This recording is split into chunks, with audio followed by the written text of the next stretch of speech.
What if?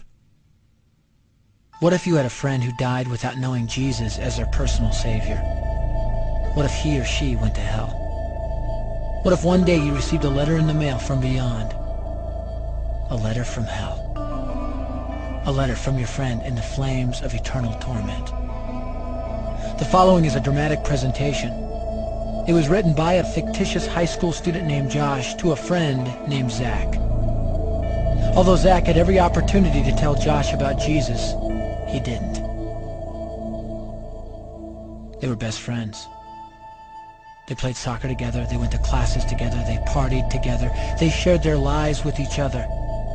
But there was one thing Zach held back from Josh: his personal relationship with Jesus Christ. The rest of the story is simple and sad. A few too many beers, a tragic drive home, a crash, a death, a funeral, a letter. Here is that letter in its entirety. A letter from hell.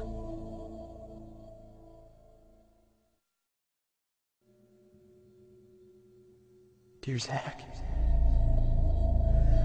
I died today. It's a lot different than I expected.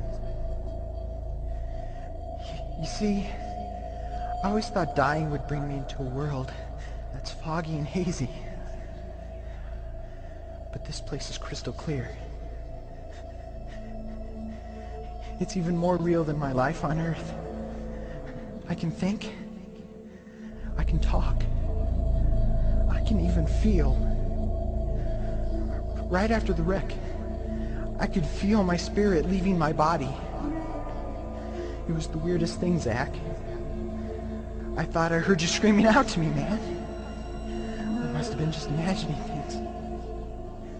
At first, I was just standing in line, getting registered, I guess.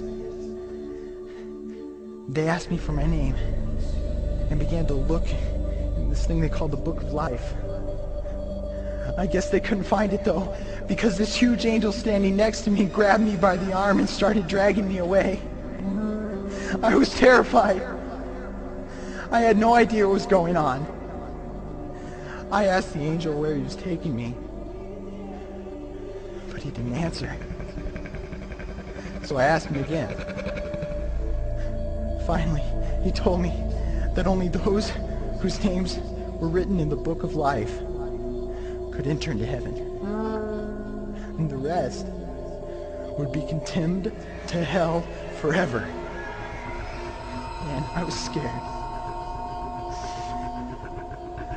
The angel threw me into some kind of holding cell where I've been sitting and thinking for a long, long time.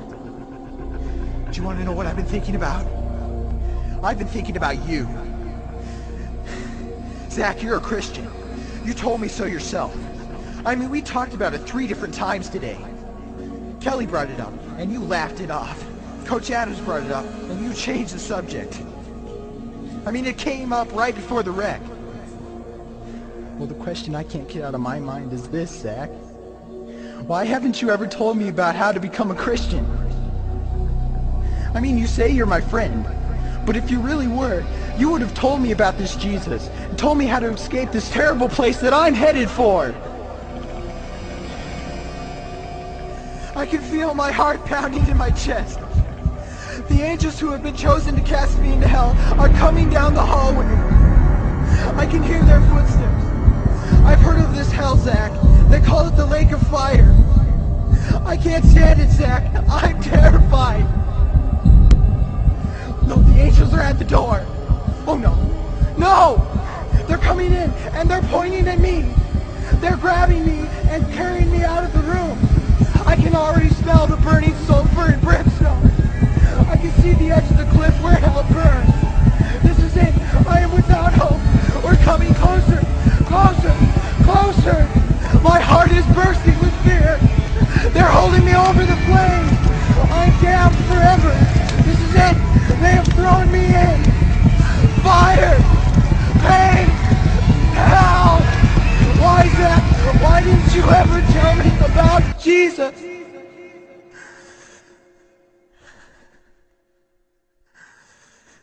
Signed, Your friend, Josh. Your friend, Josh. P.S. Welcome. Wish you were here. Wish you were here. Wish you were here. Wish you were here. Don't bother me. Don't bother me with souls to save. I have my own agenda. There's school to do, sports to play, important stuff to attend to. Don't bother me with my friend at work. He's got his own religion. I don't have time to change his mind. He'll make his own decision. Don't bother me with that little girl, the girl playing in the street. She's much too young to understand that the savior she can meet. Don't bother me with the sounds I hear, the sounds of people shrieking, although I wonder who they are. Who are these victims screaming? Don't bother me with who they are. I really don't want the blame. 'Cause it's my friend at work and that little girl.